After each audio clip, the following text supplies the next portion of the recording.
So in last lecture we have seen the TCP/IP suite, and we have compared with OSI model, and we have also gone through the various protocols that are associated with TCP/IP suite. Now we'll be discussing the protocols in detail. So the first protocol we are going to discuss is TCP, which is the most important protocol in transport layer. So which is related which is responsible for process to process communication. So this protocol is a process to process protocol. It is a connection oriented protocol. In last lecture we have discussed what do you mean by connectionless and what do you mean by connection oriented. So please refer to the previous video, so you will understand what do you mean by connection oriented and what do you mean by connection less. So this TCP is connection oriented, so it's create a virtual connection first and then it transmits. So it is a reliable type of protocol. So TCP is providing the various services to the upper and lower layers. So TCP provides the process to process communication, the stream delivery service, then sending and receiving the buffers, segmenting and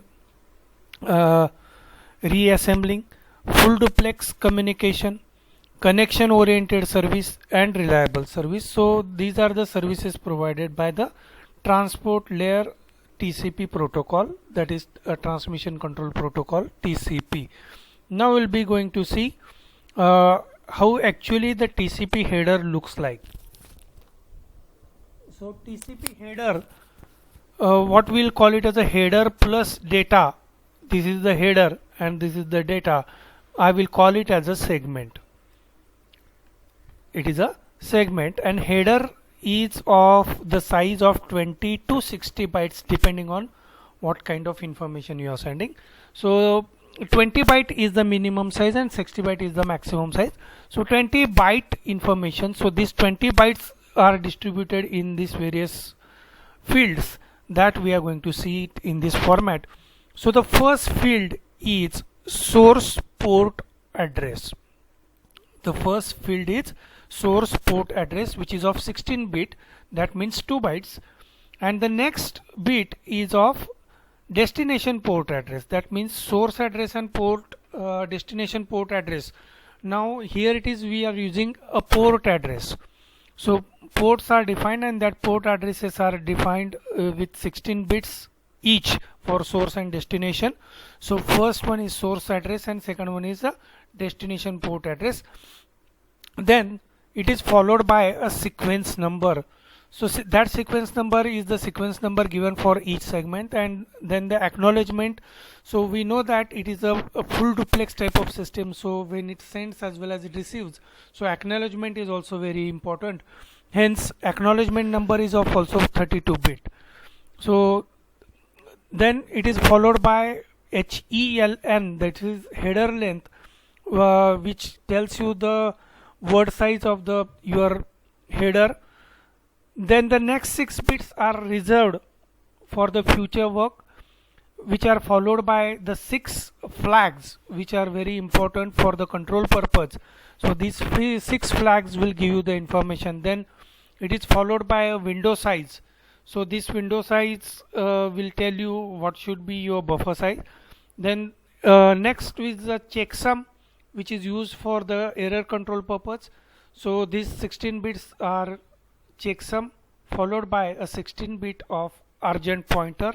So whenever you have urgent data, you can use this urgent pointer, and this flag is set for that one. So if you consider that a 4 byte per layer, and such 5 layers are there, so which will take near about 20 byte information. So this is the minimum 20 byte information, it's fixed, and next 40 bytes are the options or padding used for the various applications, but in most of the applications these 20 bytes are commonly used. Okay, so these 20 bytes are commonly used, hence we'll be using these 20 bytes, and we are going to see what is the meaning of that one. So first is the header sizes of 20 to 60 byte we have discussed. So source port and destination port address, it is a 16-bit defined port number, source and destination. So if you go through the port address like this or IP address like this, let us consider that the IP address 192, this is imaginary address. I am going dot 16 dot 16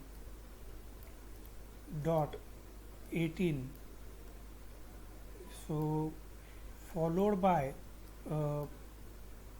8090. So this 8090 is your port address.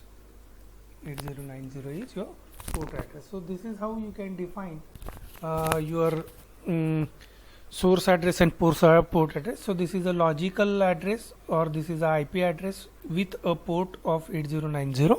So this port address will be utilized by TCP. So next is a sequence number. So 32-bit defines a number assigned to first byte of data contained in this segment. Okay. Then the acknowledgement number. So 32-bit defines a byte number that sender segment is expecting to receive from others party. Then header length is the length of 4 byte word in TCP header. So this indicates the number of 4 byte word in TCP header, and 6 bits are reserved for the future use. Then there are 6 flags we discussed about it. First flag is URG flag, that is called as an urgent pointer flag. So this urgent pointer flag, this value, if when this flag is set, then that 16-bit urgent pointer will be set. Then acknowledgement, the value of acknowledgement is valid if this flag is set. Then push data without buffering. So that window size you might be seen, that window size without buffering, if this flag is set without buffering, you can push the data. Then RST, you can reset the connection. Synchronization, you can synchronize the sequence number during the connection if the sync bit is set. And finished, if you want to terminate the connection, then this FIN will be set. So this is how you can set these 6 flags, which are the control flags and which are utilized as a control bits in the header format, which is followed by a window size. So this 16-bit field defines a window in a bytes that other party must maintain. That means I am sending so much data, you should maintain this much window size with you, so that you can receive the data at a time. This is what the information is told by the window size. So window size will give you how much the capacity the receiver should have in a buffer. Then checksum is it is used for a 16-bit information used for error control. Then 16-bit pointer is there. So these 16 bits are valid if the urgent flag is set.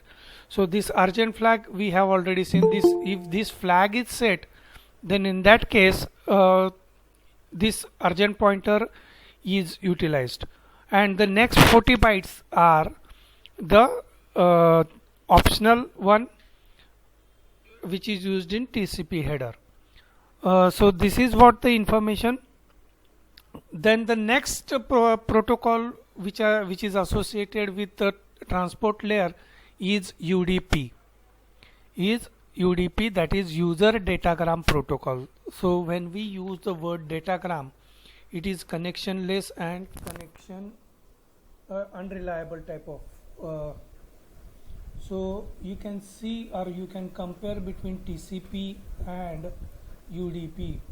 So you can see here with these two, with the help of connection or connection oriented. Then this is connectionless. I'll write it only. Let us see dot less, this is connection less, and this is connection oriented. Then it is unreliable, this is reliable, right? Then this is little bit complex as compared to UDP, it is simple one.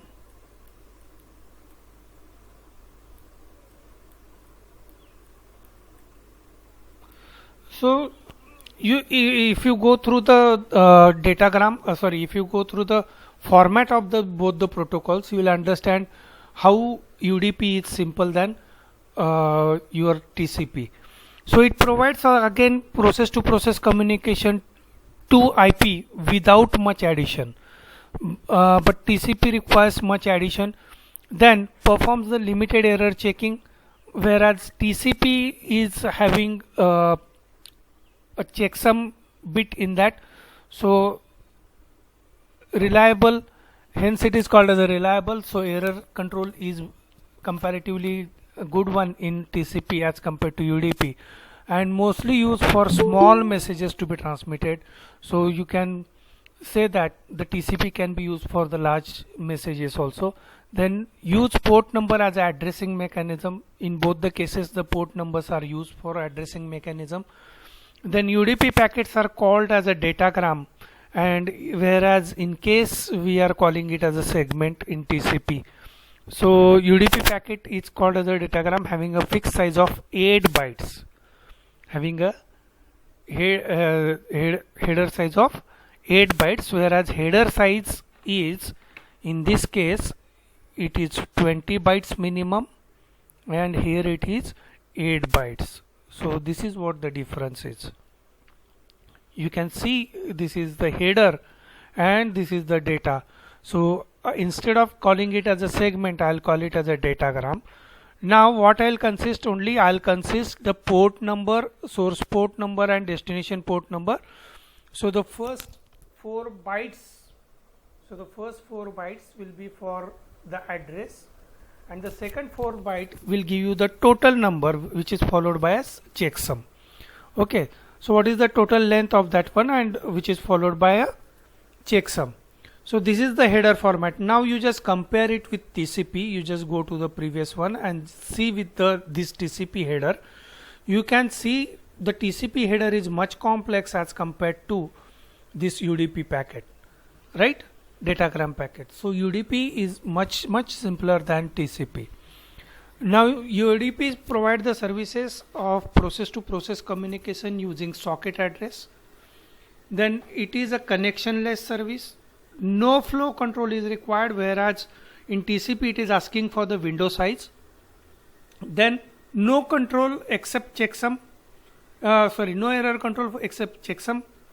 Does not provide congestion control as it is connectionless. Since TCP is a connection oriented, so it takes a congestion control type of mechanism that we are going to discuss in next lectures. Then it encapsulates and decapsulates the message. So these are the services provided by UDP. Then UDP header format, as we have seen the previously, it consists the source port number and destination port number. So the port number is used by the process running of host number with 16-bit long, and destination is also of 16-bit long. The total length of 16-bit field defines the total length of user datagram, including header and data. And checksum, this 16-bit are used to detect the errors over the entire datagram instead of error control. So it depends upon the header and payload of the data. So this field is optional. When it is not used, it is filled with zeros. This is very important. Then what are the UDP applications? The UDP applications, it is suitable for the simple request response communication with little concern for flow and error control. That means if you are less concerned about the flow and error control, you can use the UDP instead of TCP. Then it is suitable for internal flow control mechanism specifically for travel file transfer protocol. It is suitable for multicasting. That means the same data from a single host to several hosts in the network.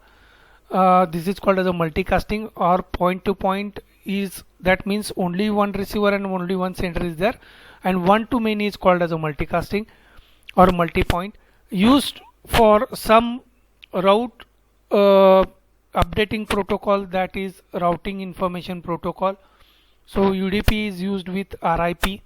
Then UDP along with the real-time transport protocol, that is RTP, work together to provide the mechanism for a real data to transport layer. Then it is suitable for management process like SNMP. So if you are using the SNMP, then you can use the UDP, and UDP is generally used for interactive real-time applications. So wherever there is a real-time application, it is generally UDP is preferred over TCP/IP. So with that,